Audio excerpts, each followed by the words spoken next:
Kelompok ini mengaku bahwa mereka adalah penganut agama Islam, tapi dalam praktek tertentu, para penganut tidak boleh sunat atau khitan. Bukankah di agama Islam sendiri menjadikan khitan sebagai kewajiban bagi laki-laki dan merupakan salah satu sunnah Rasulullah?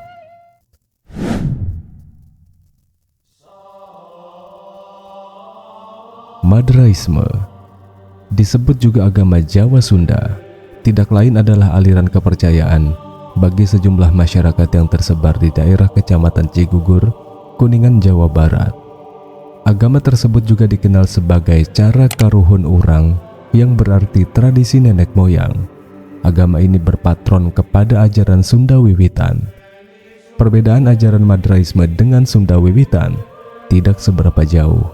Bisa dikatakan bahwa Madraisme adalah sempalan atau sekte dari ajaran Sunda Wiwitan. Menurut Husnul Qodim, dalam jurnalnya berjudul Strategi Agama Jawa Sunda Cigugur, Madraisme atau juga disebut agama Jawa Sunda berdiri sekitar tahun 1925 di Cigugur, merupakan salah satu agama lokal sekaligus juga komunitas masyarakat adat yang berkembang di Jawa Barat. Hal ini dikarenakan ADS selain meyakini dan mempertahankan ajaran pendahulunya Kiai Madrais, juga berupaya melestarikan warisan adat leluhur. Hidup sebagai kelompok minoritas agama lokal, ADS sering mengalami tekanan dan ancaman berupa larangan dari negara dan tindakan-tindakan diskriminatif dari kelompok mayoritas agama resmi, yang membuat komunitas ini semakin terpinggirkan dan terdesak secara politik dan budaya. Masyarakat Kelurahan Cigugur dalam konteks kehidupan beragama adalah kelurahan yang cukup pluralis karena banyak penduduk yang memeluk beraneka ragam agama.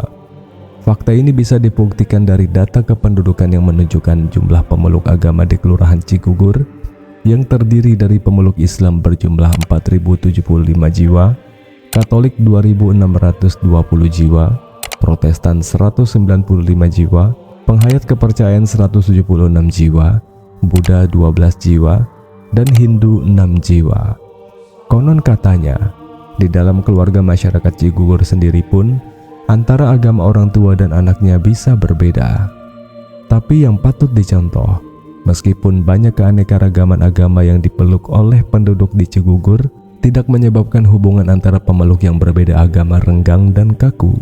Mereka sangat toleran dan saling menghargai sehingga tercipta tatanan masyarakat yang harmonis.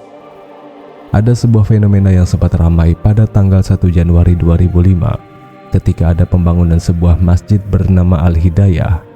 Masjid tersebut berdiri di wilayah mayoritas penduduknya beragama Katolik, tapi mereka mengesampingkan hal tersebut dan memilih membantu dalam gotong royong pembangunan rumah ibadah dengan tujuan memudahkan masyarakat Muslim yang akan beribadah. Pada sejarahnya, pencetus Madraisme adalah Pangeran Sadewa Alibasa Kusuma Wijayaningrat yang dikenal dengan Pangeran Madrais atau terkenal dengan sebutan Kiai Madrais. Kiai Madrais merupakan anak dari Pangeran Alibasa atau Pangeran Gebang yang ke-9 dari pernikahannya dengan Raden Kastewi, keturunan kelima dari Tumenggung Jaya Dipura Susukan. Ketika lahir namanya adalah Pangeran Sadewa Alibasa, yang dalam silsilah keluarga disebut dengan Pangeran Suryanata atau Pangeran Kusuma Adiningrat. Kiai Madrais dilahirkan di Susukan Ciawi, Gebang pada tahun 1822 dan pada tahun 1825 dititipkan kepada Ki Sastrawedana, seorang kuwu di Cigugur dengan harapan kelak dapat meneruskan perjuangan leluhurnya menentang para penjajah. Sebagai siasat mengelabui kompeni, diwasiatkan agar anak tersebut dianggap sebagai anak Ki Sastrawedana. Di kemudian hari diketahui jika dia bukan anak Ki Sastrawedana, tapi anak Raden Kastewi dari Susukan Ciawi. Sekitar usia 10 tahun, Pangeran Kusuma Adiningrat bekerja kepada Kuwu Sagarahiang sebagai gembala kerbau dan dikenal dengan nama Taswan. Ketika akan meninggalkan Sagarahiang, kemudian dia berkata kepada teman-temannya bahwa nama sebenarnya adalah Madrais singkatan dari Muhammad Rais, anak Ki Sastra-Wadana dari Cigugur. Pada tahun 1840, Pangeran Kusuma Adiningrat kembali ke Cigugur dan sewaktu-waktu dia berkeliling ke daerah Jawa Barat, sampai akhirnya kembali lagi ke Cigugur dan mendirikan peguron atau pesantren yang mengajarkan agama Islam di sana. Sebab mendirikan pesantren dan mengajarkan agama Islam, dia menjadi populer dan dipanggil dengan nama Kiai Madrais. Nama Kiai Madrais juga terkenal di pesantren Hubal Isuk dan Cibedus daerah Gebang sebagai seorang yang pandai dan berpengaruh. Menurut Husnul Khodim, selain mengajarkan agama Islam, Kiai Madrais juga menyampaikan ajaran agama untuk ditemukan titik persamaannya dalam ketuhanan yang Maha Esa. Dia meyakini bahwa titik persamaan tersebut akan menjadi dasar dari kesadaran berkeprimanusiaan dalam mewujudkan cinta kasih terhadap sesamanya. Disinilah cikal bakal Kiai Madrais mendirikan agama Jawa Sunda yang disingkat ADS. Ada 5 poin dalam pandangan hidup agama Jawa Sunda. Di antaranya, percaya ka Gusti Sikang Sawiji-wiji, ngaji badan, akur rukun jeung sasama bangsa, hirup ulah pisah timu fakat, hirup kudu silih tulungan. Konsep keyakinan ADS menempatkan posisi Tuhan berada pada tempat yang tertinggi, tempat yang berada di atas segala-galanya. Tuhan begitu sempurna karena sifatnya. Tuhan tidak berada di sisi yang jauh, tapi selalu dekat, bahkan tidak dapat dipisahkan dari ciptaannya, terutama dari manusia yang merupakan makhluk ciptaannya yang paling sempurna. Para pengikut ADS menyebut Tuhan dengan sebutan Gusti Sikang Sawiji-wiji. Wiji bermakna inti, yakni inti dari kelangsungan kehidupan di dunia. Sebagai inti dari segala kehidupan, eksistensi Tuhan dapat ditransformasikan menjadi daya atau energi yang sifatnya nyata. Dalam pandangan ini, Tuhan melekat pada setiap ciptaannya, di setiap entitas yang ada. Tuhan adalah sebab eksistensi manusia di muka bumi. Oleh karena itu, keberadaan manusia tergantung sepenuhnya pada eksistensi Tuhan sendiri. Keberadaan manusia adalah bukti yang paling real dari adanya Tuhan. Pemahaman agama Jawa Sunda tentang Tuhan bisa juga dilihat melalui ungkapan Tri Panca Tunggal. Penganut ADS meyakini bahwa manusia dan Tuhan adalah satu atau manunggal. Arti kata manunggal adalah menyatu, karena dalam pandangan agama ini tidak ada keterpisahan antara Tuhan sebagai pencipta dan manusia sebagai makhluk ciptaannya. Dengan kata lain, penyatuan itu telah lengkap karena adanya kemanunggalan yang sempurna antara Tuhan yang transenden dan Tuhan yang imanen. Pandangan agama Jawa Sunda semakin jelas lewat ajaran pemikiran yang disebut dengan Pikukuh Tilu, yang masih diterapkan dan masih dijalankan oleh para penghayat ADS di Cigugur. Pikukuh Tilu berasal dari kata pikukuh dan tilu. Pikukuh artinya adalah peneguh. Kata ini berasal dari kata kukuh yang berarti pasti, tetap, teguh, dan konsisten. Kata tilu sendiri adalah tingkatan bilangan yang dalam bahasa Indonesia berarti 3. Jadi pikukuh tilu itu artinya adalah 3 peneguh yang menjadi landasan hidup manusia untuk mencapai kesempurnaan sebagai manusia. 3 peneguh ini adalah pedoman yang berupa 3 ketentuan yang harus selalu dipegang dan dilakukan secara konsisten dalam kehidupan. Isi pikukuh tilu tersebut ialah ngaji badan, tuhu mituhu kana tanah, dan madhab karatu raja 3, 2, 4, 5, 5, 6. Ngaji badan berarti kita harus menyadari tentang adanya sifat-sifat lain yang ada di sekitar kita. Tuhu kana tanah adalah tuhu atau bersikukuh kepada kebangsaan. Jadi yang dimaksud dengan tuhu kana tanah adalah agar kita sebagai manusia yang telah ditakdirkan menjadi anggota suatu bangsa harus mencintai bangsanya dengan cara melestarikan cara ciri bangsa sendiri. Sedangkan madhab karatu 3, 2, 4, 5, 5, 6 berarti madhab mengarah kepada tujuan ratanya di atas 3, 2, 4, 5, 5, 6 yang mengandung arti Raja-Raja 3. cipta rasa dan karsa atau sir, rasa dan pikir. Dalam hidup kita selalu diselubungi oleh beragam keinginan. Oleh karena itu kita harus selalu waspada terhadap jalannya sir, rasa, dan pikir sesuai dengan kehendak Sang Pencipta atau tidak. Raja-Raja 2. Hukum keseimbangan dalam hidup atau adanya sifat berpasangan. Manusia harus sadar, jangan sampai tergerak oleh pengaruh nafsu yang tidak selaras dengan sifat manusia dan sifat bangsanya. Ratu Raja 4. Aktivitas sepasang tangan dan sepasang kaki. Ketika kita menggunakan kedua tangan dan kedua kaki, hendaklah waspada dan sadar dalam gerak dan tingkah laku serta tindakan, karena harus sesuai dengan sifat dan cara ciri sebagai manusia. Ratu Raja 5. Disebut dengan panca indera. Kita harus waspada saat menggunakan panca indera, karena panca indera merupakan jembatan penghubung antara kita dan alam sekitar. Ratu Raja 5. Sifat dari fungsi indera artinya, walaupun dalam sifat panca indera kita sama, tetapi sifat-sifat bangsa yang satu dengan yang lainnya berbeda cara cirinya. Ratu Raja 6. Tunggal wujud manusia seutuhnya.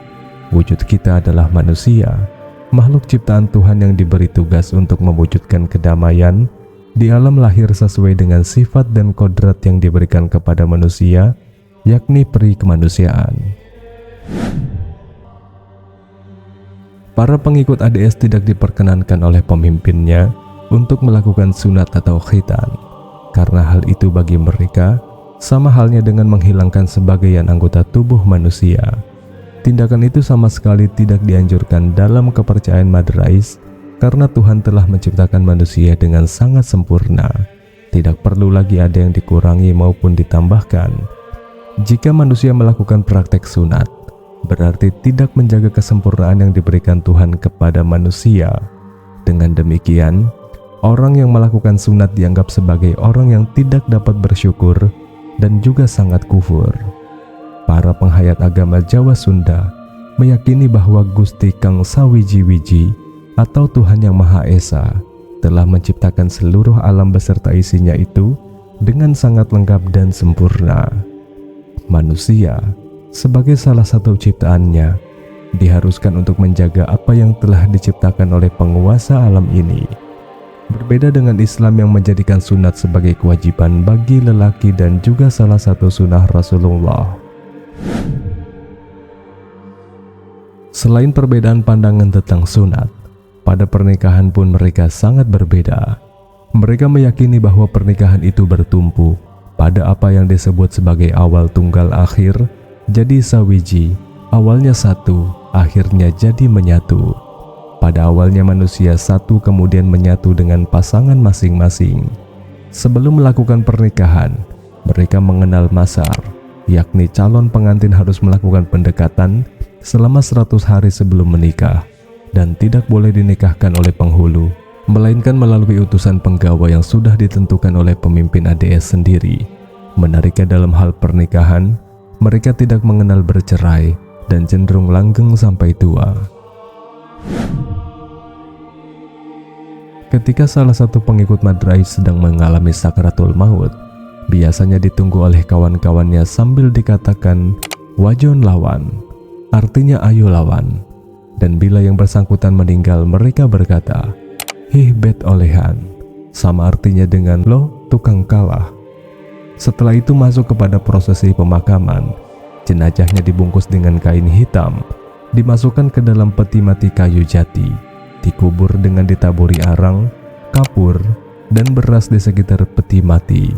Dan sebisa mungkin makam dari jenazah itu tidak berada satu tempat dengan pemakaman umat beragama lain, termasuk dengan makam orang Islam. Sebagaimana agama Islam, Madrais sendiri punya syahadat khusus dalam bahasa Sunda yang artinya tidak ada Tuhan melainkan Allah, dan Madrais adalah Rasulullah. Rasulullah menurut ajaran Madrais bukan berarti utusan Allah, tetapi Rasulullah artinya rasa sejati, dan Madrais sendiri artinya bukan nama orang, tetapi hakikat dari nama tersebut ialah cahaya sejati. Dalam penyebaran ajarannya, seni menjadi pilihan Kiai Madrais, seperti wayang dan tari-tarian.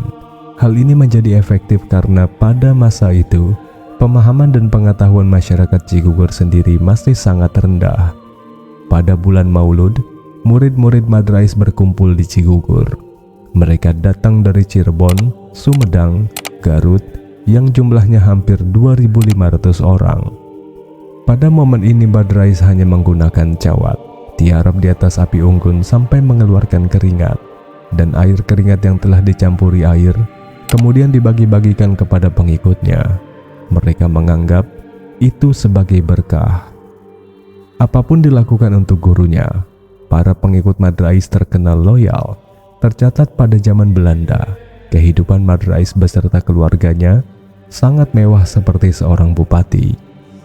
Madrais meninggal pada usia 65 tahun, kemudian digantikan oleh anaknya Pangeran Teja Buana. Tetapi pemahamannya tentang ajaran ADS tidak sebaik bapaknya, menyebabkan banyak pengikutnya yang kecewa dan akhirnya keluar dari ajaran tersebut. Pada tahun 1944, Teja Buana mengumumkan ADS telah dibubarkan karena tekanan dari pihak Jepang. Dan pada pertengahan tahun 1445, ADS dihidupkan kembali oleh Teja Buana karena yang berkuasa bukan Jepang lagi, tetapi Belanda. Sampai akhirnya pemberontakan Kartosuwiryo dengan menyerang kelompok ADS. Kemudian Teja Buana pindah dari Cigugur dan tinggal di Cirebon. Sekitar tanggal 10 Januari 1959, Teja Buana berusaha mengadakan Kongres Agama-Agama Jawa dengan maksud untuk menghidupkan kembali ajaran ini. Tapi perkembangan ADS tidak pesat seperti dahulu dan semakin hari semakin melemah. Pada tahun 1981, setelah Himpunan Kepercayaan Terhadap Tuhan Yang Maha Esa berdiri, Teja Buana mendaftarkan ADS pada Badan Koordinasi Kebatinan Indonesia. Pada perkembangan selanjutnya, ADS berubah menjadi paguyuban adat Caraka Ruhun Urang di bawah pimpinan Pangeran Jatikusuma. Paguyuban tersebut terdaftar pada Direktorat Bina Hayat sebagai lembaga formal yang bekerja di wilayah Jawa Barat dan sekitarnya.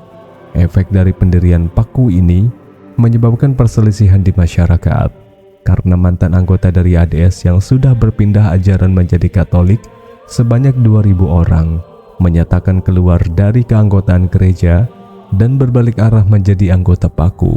Pertengkaran semakin luas dan sering, bahkan antar sesama anggota keluarga, bapak dengan anaknya, istri dengan suaminya. Setahun setelah kejadian tersebut, Paku kemudian dilarang dengan surat keputusan Kepala Kejaksaan Tinggi Jawa Barat. Sebagai akibat larangan tersebut, secara hukum status sekitar 2.000 orang penganut Paku tersebut menjadi ilegal dan secara politik tidak benar. Menghadapi situasi tersebut, sebagian besar dari mereka segera kembali menjadi Katolik dan diterima kembali dengan penuh curiga.